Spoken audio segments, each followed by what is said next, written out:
Hi, all listener, and you are so welcome to this recording today. I have invited this beautiful couple, Julianne Kennard and Rudi Kennard. Welcome to this recording today. Thank you. It's a pleasure to be here. And Julianne has been in my channel once before, and we have talked a couple of times. And Yes. Rudi, I have been in a webinar with you, where I experienced that I flew away in a very, very beautiful moment I have never been in before. Maybe when I had my first wake up, I did. Yeah. But that webinar was so beautiful. So thanks for that. Oh, it's my pleasure. And today we are going to talk about very heavy stuff, heavy emotions in the body. So I picked a topic to exploring the nature of humanity and spirit, its entirety. That just warms my heart. That just like ignites something inside of me that's so beautiful. I don't know how you picked such a beautiful title. It's like you plucked it right out of my heart. Thank you for that. What do you think? I think a lot of when I think about you, I think about the allowing that I feel that I allow myself to express all my emotions. And I really need in my journey to feel deeply that I'm allowed to do that. Yes. Mm-hmm. Isn't that, so why is that so? Why is that so? That's so beautiful. And just humanity, somewhere along the line, our teachers and our teachers' teachers and our teachers' teachers, and these are parents, these are school teachers, these are the community, nurses, doctors. It's almost like there was a turning away from the emotions of the body. I mean, it goes back to for 100 years, turning away of the emotions of the body. And so that's something that's sort of ingrained in us. And that journey, when turning towards the emotions meets you, there's a grittiness there. But turning towards that is part of the holistic, the wholality of life, the journey itself. And it brings forth something that's so beautiful. Like I said before, it feels so clunky, but it's really this fluid, like alchemic process. And we get to experience all of this grit, heaviness, but it's in the honoring it that it softens. It's in the really truly knowing at the depths of your soul that it's okay to sense this. It's okay to feel this. It's okay to be human. It's okay to be wholly human. Holy with a W.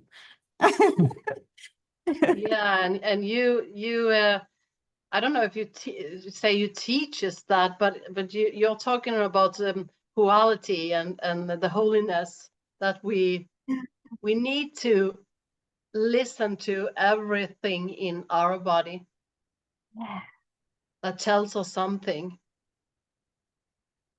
Right. And I know there's- you, Rudi, you had shared in a webinar how you saw the importance of looking really to that, to go through all these blocks or triggers that you felt. Yeah, it was a little bit like when you look at it, nature, there's night and day, winter and spring and summer. Everything's in constant flux, cycles, movements. And when we look at our humanity as nature humaning, we have cycles, we have movements. Now, what can innocently happen within self-help, personal development, spiritual understandings? There can be this theory or this belief that you know, we need to transcend. We need to be in a high vibration. We need to be in our true nature. We need to feel good. We need to be joyful and all of this stuff. And it all feels great. However, it's a bit like saying to nature, okay, just summer, winter is banned. Or saying, no, it's just daytime, nighttime isn't allowed. You can't do it because it's an intrinsic whole cycle that is absolutely needed. So part of the wholeness or wholality that we share with other people is when people not identify with, but embrace all of their nature, the winter, spring, summer, fall, night, dark. When you embrace all of it as natural and inevitable, it takes a lot of self-judgment off your mind because you're not trying to be in a certain place. And you realize actually that the heaviness or the low vibration or the grit gives contrast for you to experience the reverse. Sometimes the feeling down humbles you enough to look at things that you've been trying to avoid. Sometimes metaphorically being on your knees, it gives you a different perspective that you need to get more joy and more happiness. Like, I don't know if anyone's listening, but for the listeners, if you have ever had a seemingly challenging or difficult circumstance happen to you in your life, when you look back at it, what did you learn from it? How did it evolve you? How did it expand you? What happened in your life after that? So part of the wholeness is wholly embracing all of our nature, because in our whole unconditional embracing of all of us, we find an unconditional freedom that has always been present. And in that unconditionality, the universe sings. Beautiful, Rudi. It's the word accept or allow or surrender is a really tricky word because there's an intention. You know, we want to allow, we want to surrender, and we want to acknowledge. But we need to do that holistically. That's whole, with our whole being. And sometimes the body takes a little bit of time to catch up. That's the trickiness. That's what we work with people in our embodiment, literally in our embodiment experience, our wholality embodiment experience. And so it's a new language that we need to understand and then turn towards. It's accepting that, you know, that intrinsic rhythm, that it's okay. There's an okayness in it. And we know that when we look out into the world is really us. You know, we are the world humaning. We are consciousness humaning. And in that humaning, there is that intrinsic rhythm. And that's the scary part. It's like a tail. It's like a fish swimming and then turning around and seeing the tail. And there's fear there. It's all us in our entirety, in our wholeness. And it just takes time. I say it takes time, faith, and patience. Time, faith, and patience, because it's happening in time. Otherwise it feels like fake. You just tell yourself that I can't feel this feeling because this is not true. But inside of you, you are not. You haven't come over it. It's still there. Right. So it doesn't help to tell the mind all the time that don't think like this, don't do that, because it's still there. Joy just arise. Mm-hmm. I want to say that's beautiful. I want to say something. There's also honoring humanity as a whole. And humanity are these beautiful expressions, expressing, just I always use my hand, from source. See, if it's just source, there is no anything to echo off of. Once we have these expressions, it gives us experience. There's always a stimulus or an echo that we resonate with. In fact, resonatia in Latin means to echo. So resonate, it's part of our human experience to resonate off of one another. If we didn't, there would be no human experience. That is how human experience is birthed by all of our senses, all of our bodily senses.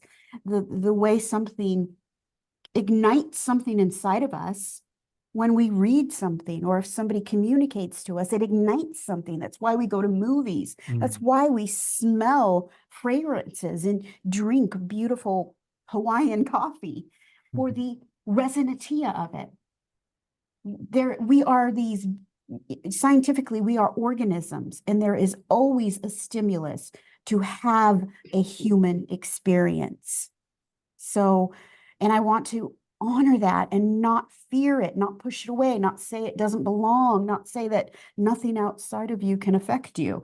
Because if nothing outside of us was there, I mean, ultimately, we're all one, but we're one extending out from the oneness, honoring and offering contrast. And in that contrast, we birth a human experience. And that's what it means to be human.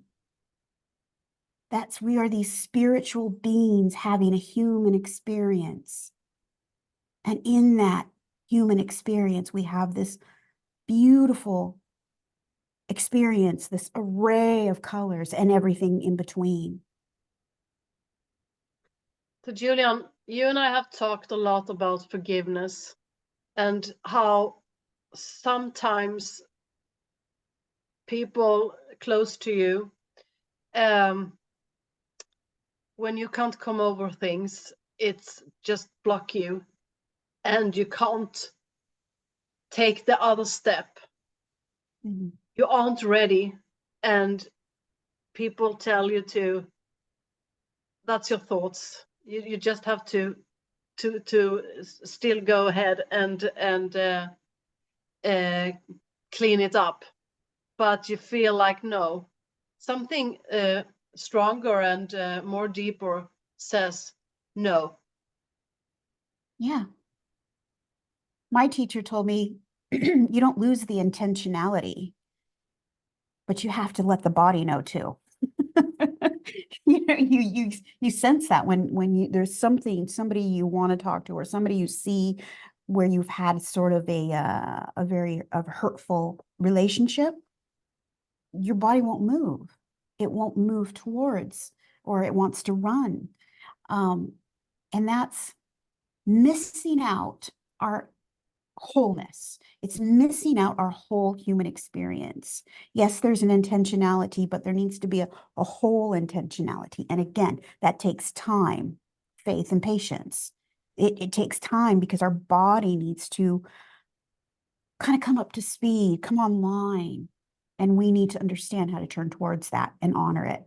And that's where that resistance comes from. And the more we turn towards and honor our internal experience and understand it from the depths of our soul, then we can look out at humanity and not fear it so much. You know, that forgiveness is an emergent process. It doesn't just happen like I forgive you. It's an emergent process, comes with understanding this non-dualistic, sublime love that we are, with all of its ups and downs and grittiness, and how we can express from pain, and it can be hurtful. And when we understand that in the depths of our own being, we can look at humanity and understand them just that much more. I had a lot of panic attacks before when I when I had a lot of mental illness, and I can compare it with that. Yeah. The feeling like it takes over the whole body, and it doesn't matter what you tell yourself, because it's already there, and it's so much that you can't do anything. You can't even breathe, because it's all panic. Mm-hmm. And I know, Rudi, you have told about that when you were meeting dogs. You get so scared and so afraid that you felt like you, I don't know, panic or. Yeah, so there's, so how I'm trying to, so paradigm meaning the way in which something works, or a paradigm is like how you view reality. There's kind of like a paradigm, a very, very mainstream paradigm, that experience is all perception. You know, you see it in your head, you think about it, you have thoughts about it, there's cognition, and then you're going to feel whatever you think. So in a sense, that paradigm is what is termed top down. So the brain is in control of everything. Everything is 100% thought created. Okay. So I used to believe that, and I taught that for nearly 20 years, up until fundamentally meeting Jules here. And then slowly by slowly, I started to learn the bottom-up paradigm. And what I mean by that is, and research shows that 85% of all information comes from the body up 80 to 85. the head. And also, when Jules had a near-death experience and could see energy, you literally saw the energy field going from the bottom up and Absolutely. round again. So I'll give you a story. So one of my old mentors, I was having a conversation with him, and I was saying, okay, surely the outside world does have some kind of an influence on us. He says, no, nothing in the world can have any influence on us whatsoever. And what happened, I asked about something before the call, and it's a bit of a prickly subject for him. And he kind of, from a bottom-up Triggered him. perspective, he got triggered, like his body started to feel unsafe. And I was just talking very neutrally, but he's getting more and more upset with me. And by the end of the conversation, my mentor, who's world-renowned, and I've been, learning from him for like 15 years, he got really angry and shouted at me. So the irony here is he was getting triggered while arguing that triggers don't exist. So Yeah, that's funny. so my story is that the outside world, situations, people, and places comes through our wholeness, through our energetic sensitivity, through our intuition, through our neuroception, our neurology, our nervous system, through our cognition, through our whole beingness, okay? And if something in the world is a similar flavor to a trauma or difficult circumstances from the past, completely unconsciously, no will on your part, your body starts tightening up and having a physiological response below cognition. And so what's happening is you are personally having an experience of the outside world, but the outside world does and will have triggers. Now, that trigger won't affect everybody the same. It may not affect anybody, or it might just affect you. But the point is that saying that nothing in the outside world has any influence on you whatsoever is a very limited understanding, because it doesn't include the body. So for instance, to make this a bit more real, the point you said about the dogs, what I noticed, Cecilia, is the next door neighbor's dogs, they bark a lot. And when I walk past, it really bothers me. It doesn't bother Jules. And looking at the bottom-up approach, what I've realized is I have got this physiological body response to dogs. And I could say to my head, oh, they're just dogs. Don't worry about it. It's fine. But it's a bit like Dr. Porges said, it's like, if you've got a horrific headache, are you the same jovial person as you were when you didn't? Like if you've got horrific stomach cramps and you feel ill, are you the same sociable person you were when you didn't? So the body has a huge influence on how we think, how we feel, how we behave.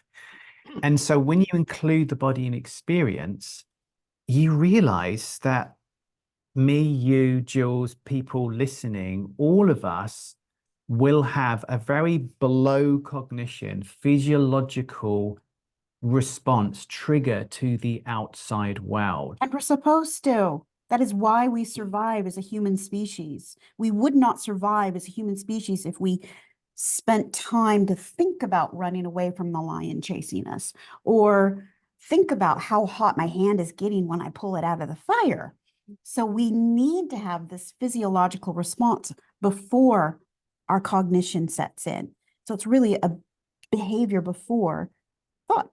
Oh, one thing. So, okay, so the Heart Math Institute did a study where they had a bunch of students looking at a blank screen, and every about 5 seconds, an image came up, either a really quite disturbing image or a beautiful image. Now, they wanted to work out if people were psychic or not. You know, could people tell what image was going to come up?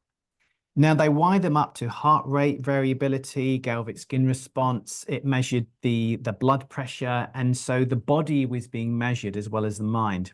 What they found is the students couldn't predict whether a pleasant or an unpleasant image was coming up.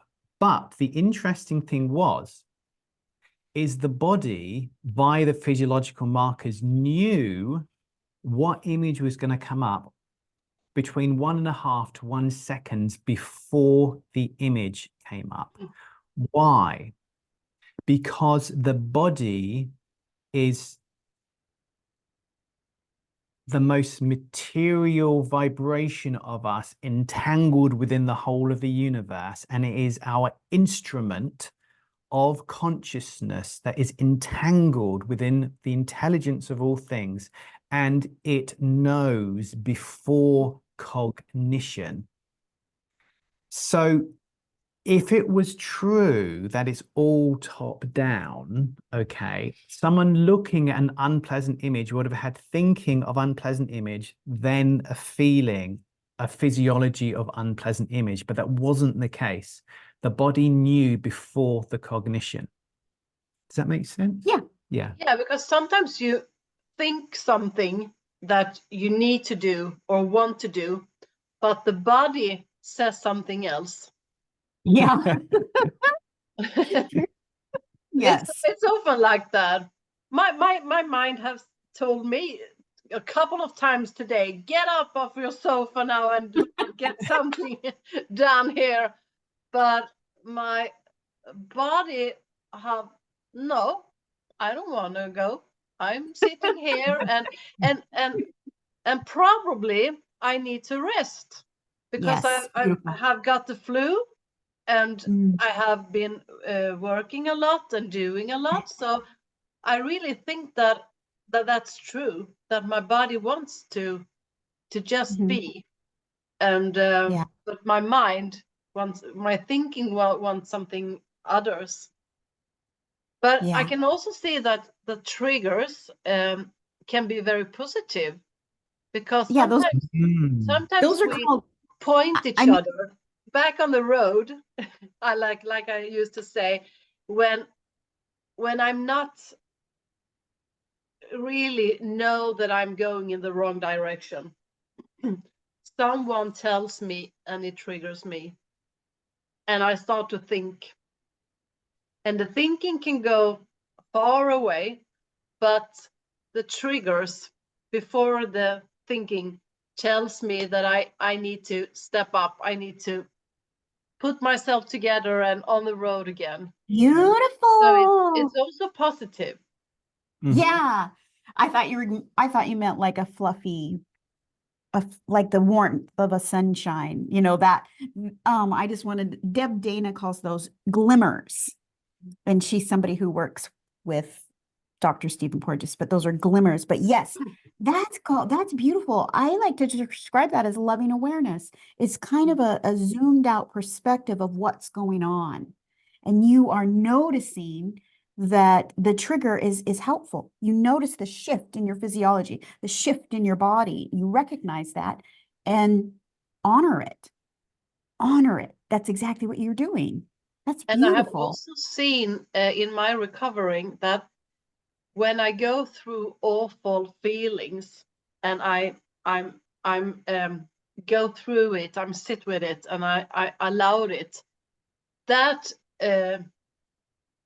after a while it goes over to something more pleasant, and I have changed my level of understanding. And I can also see that I'm done with things that occupied my mind. Like Yeah. when I was staying at that retreat center for 4 years now, me and my husband, we have going back every year to visit outside the area, to visit how it feels for me to come back. And I have been crying all the time. But this summer, when we went there, I didn't feel anything. So I posted a picture on me sitting on a sofa in the city, and just relaxing, and just told on the Facebook post that I didn't feel anything. It was really over. All the Right. emotions and all the things that I had been gone through, I could really see that this is history, and I'm not there anymore. And that was Mm, so I experienced that by myself, that if we yeah. allowed it to go slowly, like you said, slowly, because I wasn't ready. I wasn't Right. ready to let it go Right. from this summer. Yeah. Yeah. Yes. I love that you said that, because allowing is a tricky word. And then you softened it by saying, well, I wasn't ready. And you also softened it even more by saying you went slowly. Yeah. That's honoring your humanity, your whole humanness. Yeah. And look what I had done to myself if I had only told myself it. No, Cecilia, it's just your thinking. Just go there. You can't feel anything other if you don't think like that. It doesn't Right. help. It's No. it's my recovering from going through, and I have really gone through that dark place to where I Mm, am today. It's not a made up story. It is a story, but it's not made up like that, because right. it's really happened to me that it went so bad that I had Yeah. to leave my family and stay there. Right. And I can't understand really now how it could be like that, how it went like that, because I'm not in that state anymore. Right. Right. You've processed that. One thing I want to say is honoring, sorry, Rudi, No, go ahead. is honoring this human experience, because okay, so this is going more spiritually and expanded. We are extensions of source. Mhm. Everything that ever was and ever will be in its potential, right there, sourcing. But it's one source. It has no experience until it expresses out into this humanness, and this humanness gets to it resonatia with one another, gets to resonate, and in that alchemic process, it processes and it enriches source. That's what I saw. It's like God enriching himself through us. And when we look at it differently, and if we have the opportunity to move through it and honor the grittiness, honor the darkness, it softens our human experience. I see that is what you did. That's what you did. You turned towards it. And And one of the slowly, first people I listened to was your podcast when you shared about your daughter and when they took care of your son. And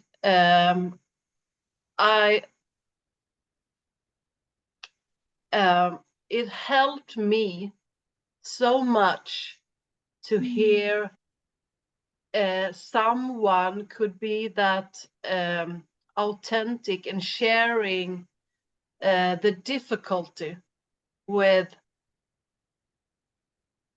all this we're going through. I haven't gone through what you have gone through, but going through dark things in ourselves, and to really allow ourselves to express that, and don't only concentrate on the positive, because yeah.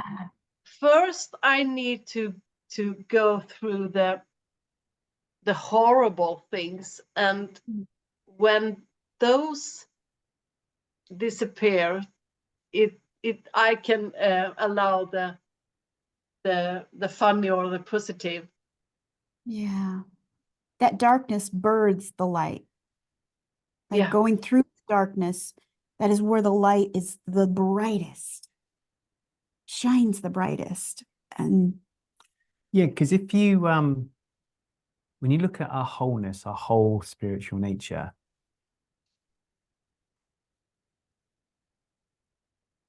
for there to be light, there has to be darkness. It's like if you've got a candle in the bright sun, it won't really give off any light because it's already light. are those lights behind us? That's why they look so pretty. Yeah.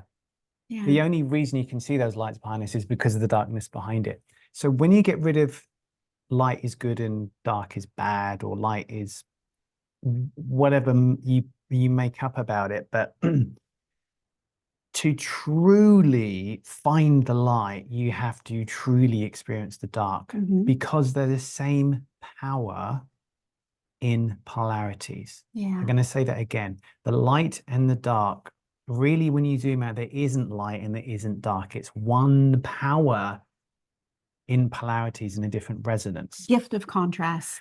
So, like, I haven't got a whiteboard behind me, but if it was just white, there'll be no experience. As soon as you draw black on there, oh, there's something on the whiteboard now. There has to be both concurrently. And I think when there's an embracing of all of it, there is an expansion of evolution, because the issue isn't the dark. The issue is being fearful of the dark, seeing the dark as wrong, seeing that you're doing something wrong in the dark. When there's an unconditional love for both as one, as far as what happens personally, is you stop judging yourself when you have your inevitable ups and downs. You stop judging other people if they're having a challenging life, or they're upset, or they're having difficulty. It eradicates human judgment when you unconditionally embrace the whole nature of all of us. The wholeality of life. The wholeality of life, not just the positive or not just the negative, but both as one. And I think with our students, what we found is they're okay no matter what's going on in the dark and the light, because I've got a completely different perspective on light isn't right, dark isn't wrong. Both are part of the whole. And in the wholeness, there's the unconditionality, not from a state of being, but within all states of being. Right. It's a very different view on spirituality. Yeah. And it's also the question we got, why me? Why do I need to go through these things? And it's so very different what people need to go through.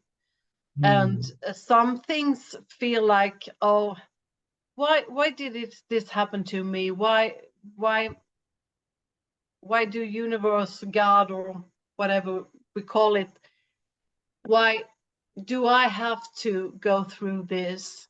And I can't say, I can say that I am what I am, or I'm here because of what I gone through. But if I had to choose, I rather not, Yeah. Yeah. because it was very, very hurtful to go through Yeah. it. Mm. Yeah. And I Yeah. always ask myself, why? and you never get the answer. Pardon me. One of our students, as Anthony said, that life. It's a quote by some author. And can you quote it? Life, you don't understand life going forward. You understand it looking backwards. Backwards. Yeah. So when, for instance, I don't know, my ex-wife fell in love with another man, it was very gritty at the time, and I was thinking, well, what's the point of this? And it involved the collapse of a business, moving countries, a whole bunch of grit. And I was thinking, well, you know, if I'm following my intuition, this shouldn't be happening. Like, why is this happening to me, kind of thing. And when I look back, guess what I asked a week before it happened? I meditated and I said, Dear Lord, power, God, source, please help me be the best vessel I can to help people, to help alleviate suffering. That happened. And in the grit of the whole thing, I got so humbled, the belief system and the understanding I was teaching at the time, there was a space to question it. Mm. And in the questioning, I saw a deeper truth. And it dissolved a lot of what I took to be true. And there was this space of utter terrifying uncertainty. And in the uncertainty birthed a deeper freedom, which always comes from humility and uncertainty. And so my prayers were answered, but not in the way I imagined. I got the grit was needed for me to take that quantum leap. I couldn't have done it. And I think Tom Hanks quoted something like,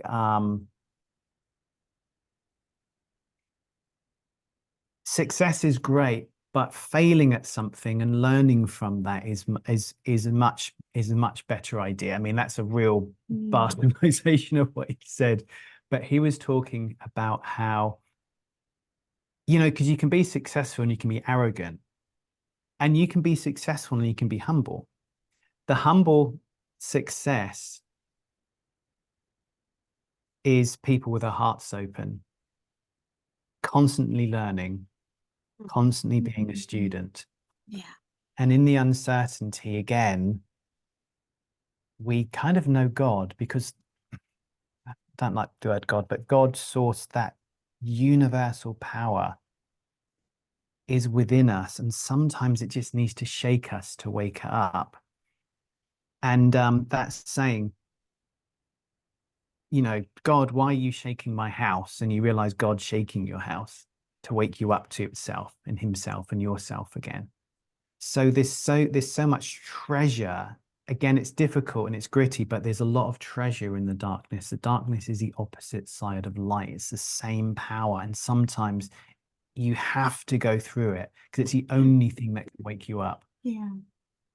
When you came to Hawaii, or as when you came to Hawaii, that you really turned towards yourself and shifted.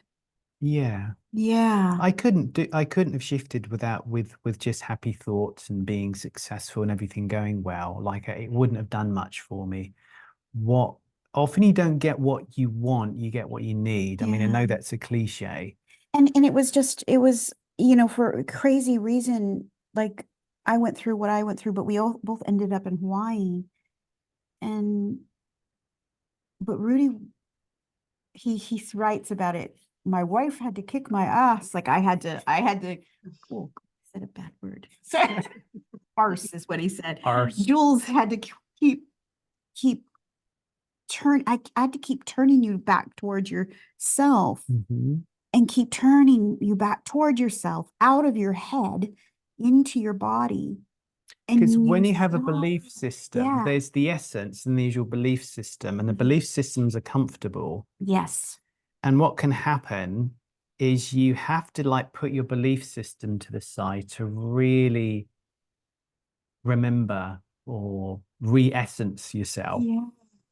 And so there has to be, in my mind, it's just a belief. My belief about beliefs is that there has to be a dissolving to truly remember the essence. Right. It's not an addition of beliefs. It's not a new shiny belief. It's not even a different belief. It's a dissolving of them. And in the silence, again, that's where it's at. Mhm. Anyway, I'm talking too much. No, this is beautiful. This is Yeah, it is. But I was thinking about a belief system. I've got a belief system in all my life that I'm not good enough, and when I compare myself to others, it comes over and over. But it's not like before.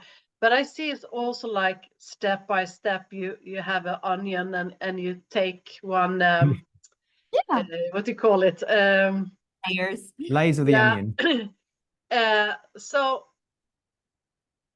like I doing this recordings, if you have asked me 4 years ago, oh no, speak English. Yeah. Oh no, I can't speak English. So I'm go I push myself through those belief systems, but it doesn't mean that I don't feel those Absolutely. and get those thoughts coming up, because I'm still I think we do that the whole life. When we Yes.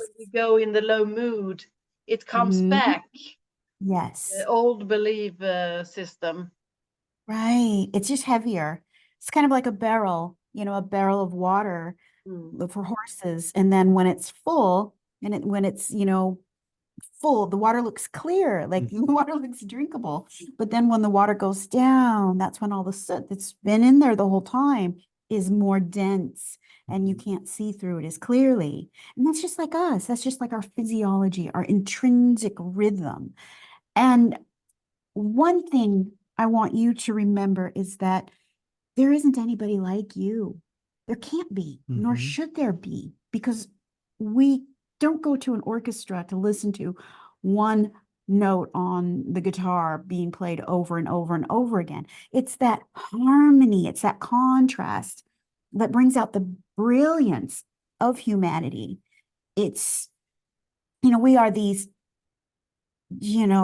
biochemical, electromagnetic, plasma-like beings, uniquely expressing as we do, as our own path, as the heart, as the song that plays from our heart wants to sing. And in that, there's this beautiful orchestra. And so that's one of the things that has helped me after. I can't be like John Smith down the street or Sally Smith down the street, even though I really wanted to be, but I can't, nor should I, because there would be no experience if everybody was the same. Like And Cecilia, you are the universe Yes. Cecilia-ing, okay? Is nobody of your unique essence in the whole multiverse. You are the only copy. Yeah. It's like when those cars manufacturers do the limited edition, like you're the one limited Right. edition of humanity. Mhm. And you're worthy from the sheer fact that you exist. Right. You don't need to do anything or prove anything or be anyone. You're worthy because you're existent and you're the only person in the multiverse like you. Thank goodness Leonardo da Vinci didn't try to be like somebody else, or Freddie Mercury or Marilyn Monroe or anyone else. They were just their unique expression. And so we have to just accept all of us just as we are. And it's easier to remind myself when I talk to you or talk to someone else, like going deep with the inside. But if you go out in the society and people are not that awake, No, so talk about it. then you No, forget, you go in the system and you start to compare. You go out on LinkedIn, Facebook, or wherever, and you see that, oh my God, I can't do this, and oh, why am I like this and Yeah. that, and then you forget. Right. Two things. So then we're like a, you know, we're a battery, we're a receiver. We need to kind of recharge. Yes, we do. And also Rudi did this triangle of consciousness that we did a free webinar on. I don't know if you saw it, but it really explains that. And there's kind of, I don't know, you give it justice. I'm not going to. I don't know what The exactly. triangle, because she Yeah. said you go out into the world. She said it's easier when you talk to people like us, more kind of, there's not as many. Hmm. And then when you go out into mainstream, you forget. Your battery gets drained a little bit easier. There's always a true north. You know, if you've got a compass, it's always going to point north. Okay, that's the silence within you. Now, going out into the world is a bit like going into magnetic rocks, and the compass spins around and you can't find where you are. So you have to get away from magnetic rocks to realign again. Yeah. So what happens is the silence within gets drowned out when you go into largely a population that is still kind of sleeping. There can be this magnetic influence. And I think for me, I have to keep checking back in with myself. Because if you Yeah. go on social media, everyone's more beautiful, more handsome, better bodies, earning more money, got more followers, having a nicer life, more joyful. Like when you go on social media or watch TV, you're bombarded with all of this stuff. I mean, again, research shows that you go on social media and it literally lowers your mood across all age groups, but that's another story. And so not just social media, but to be honest, it sounds a bit like a doing, but I found that as a spiritual being humaning, it's very easy to get sidetracked, and you have to keep going within, back to the silence, and it keeps reminding you you're okay, you're perfect just as you are in your unique expression. And then you get out of the way, and then the universe sings and moves and acts through you as a vessel. Yeah. It's just remember that you are this expression of source, expression of consciousness, humaning, just like our plants planting. They need rest. You know, they can't be in the full sun all day long. They need water. I mean, that's not a doing. We're harnessing nature. Putting up a sail, you know, in a sailboat is harnessing the wind. Taking it down when we need to stay still in the ocean is also harnessing it. We can do the same thing for us. It's I think it's a misinterpretation of the way, how do you say it? Wu Wei. Wu Wei. It's a doing, not doing. It's harnessing the power, the pre-existing power of nature, this energy source. And we can do that with our going withinness, our recharging our battery, our putting our feet in the ocean and communicating with the fish, or whatever feels right to us in that moment, whatever we're called to do in that moment. And if it's rest, then you rest. Absolutely.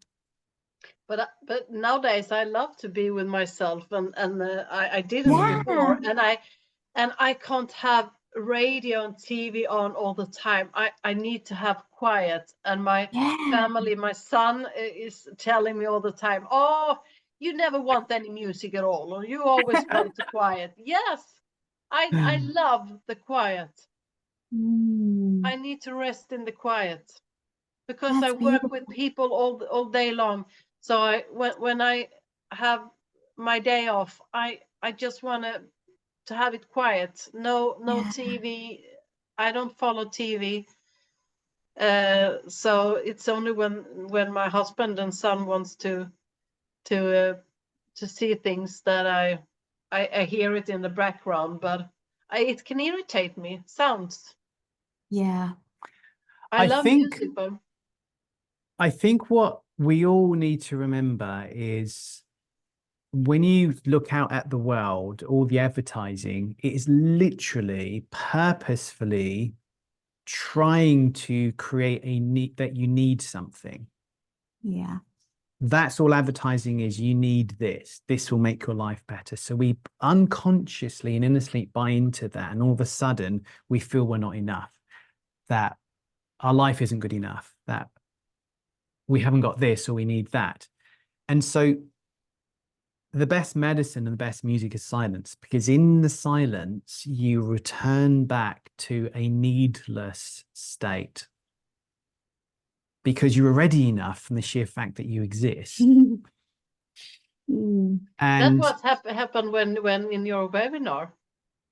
oh, When it went so quiet, I just felt sorry I interrupt you, but I No. needed to say that because I got so quiet, and I hear your voice, and I just Yeah. it was Indescribable, like we were talking before the yeah. recording. Undescribable. What was the word that you guys said? unexplainable. Unexplainable. Yeah. Yeah. Because when you put words around this and that, you create limits, but we create the limits so we can see it, so we can understand it. But it's more than the limits. It's more than we can understand. And we understand that in the silence. And I like to call that the collapse of the wave theory, because when you've got this beautiful wave, but when it's noticed, it particleizes. It's a double split experiment in physics. It's what's going on is the collapse of the wave theory Yeah. in physics. And yeah, so that's what we do when we have this intuitive essence. And some famous artist, who did you say, Michael? Leonardo da Vinci. Leonardo da Vinci. He took that intuitive essence and directed it to art. And some people direct it to music. Some people direct it to dance. Yeah. And some people, wrap words around it and write. But really, that's what it is. It's the silence coming alive. It's the art of the heart. Mm. I sent you, Julianne, a woman. She was sitting like this and singing from the soul, and his husband was having the drum. They were out in the nature. I don't know if you remember. Yes. I do remember. It was beautiful. See, Yeah. and that's honoring. My husband just laughed when I put it on my ear. Oh, that was so nice. And that's honoring physical bodies. Leonardo da Vinci could not paint without that intuitive essence traveling through this vessel, this instrument of consciousness, painting whatever he painted. These beautiful dancers dancing how they dance. I mean, it's communicative, and it's before words, and it's so powerful. You have to show Rudi. You haven't listened to I will it. show Rudi. I will. Oh, this was so much fun. It's very beautiful to listen to. I don't think that I could do it before, but today I can, because I love when to go silence with myself, and I don't think the family is so used to it. Yeah. Because it's safe in there now. Yeah, it is. Yeah. So when it gets too messy, when I feel like I see the world too messy, I go inside and try to come back again, because I do know that I can find myself in this. We used to say, or they used to say in the quotes, we walk each other home. Yes, I need that too. But I also have to do it by myself. Yes. That's how I recovered from all this depression, and Right. that I found the key to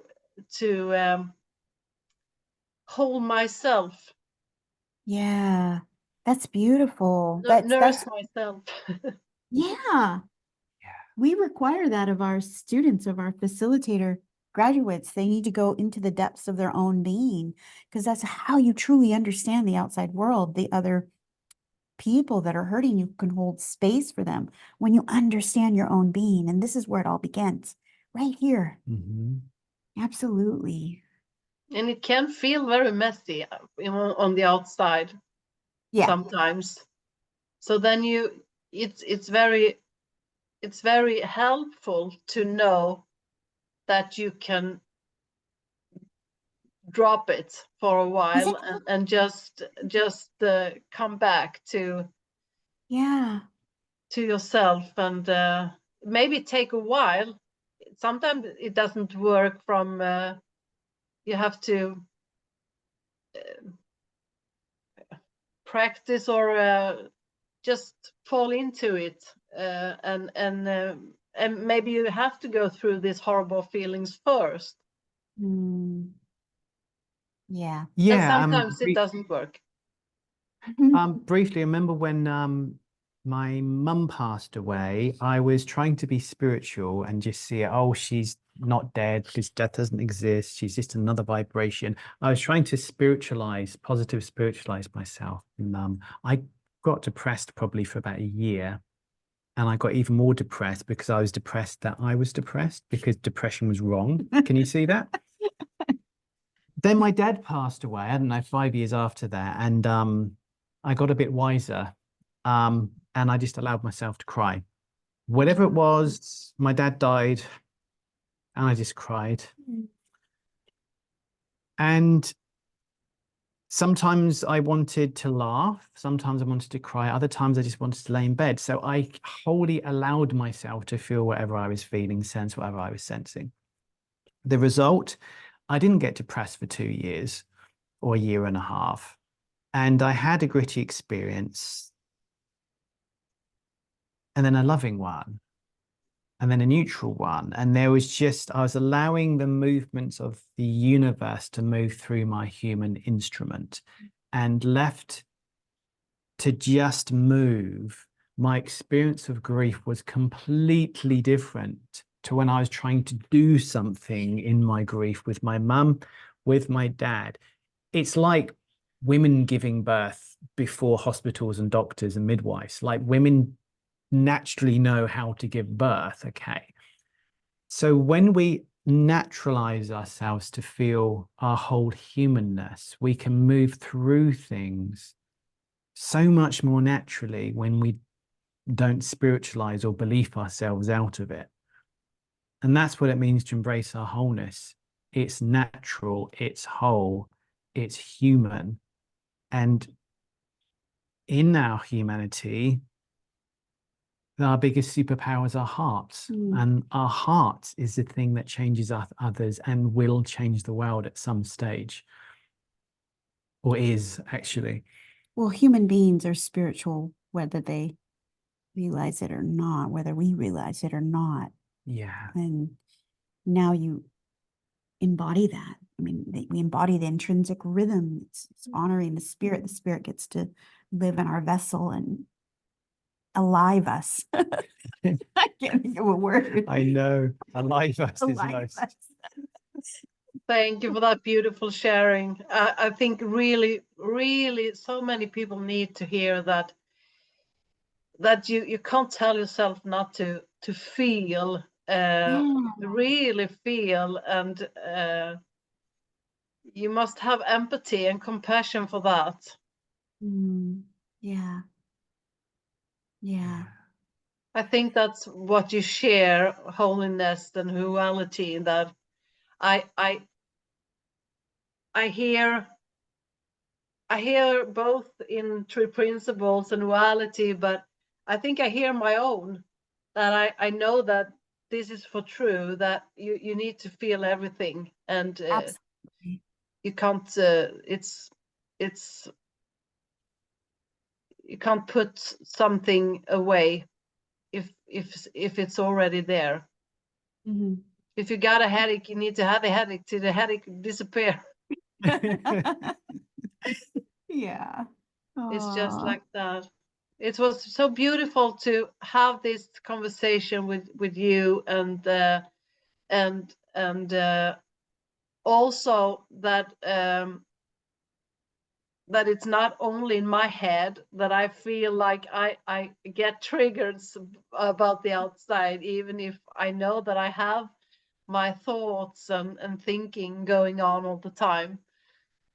So we are in a relationship with each other. So I care about how other people treat me, and I have to care about how I treat others.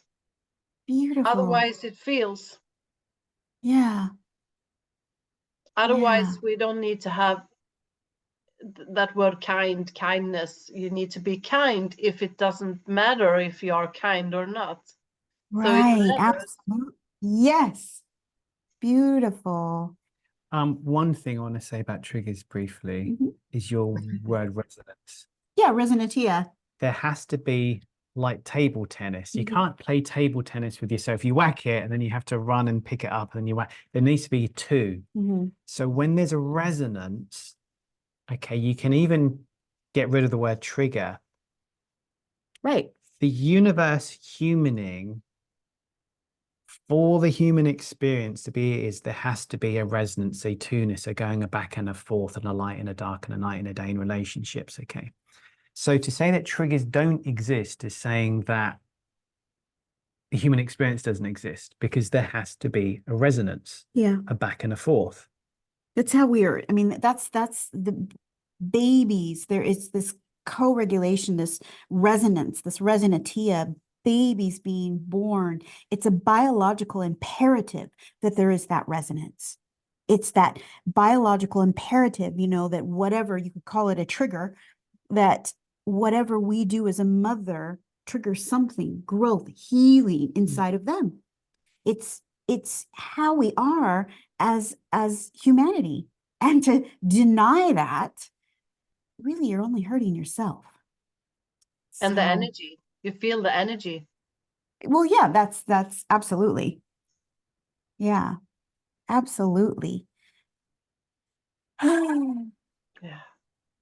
Thank you so much. You're welcome. It's our pleasure. Thank you Thank you. thank you for interviewing us. We appreciate it. Yeah, I appreciate to have you here. Thank you.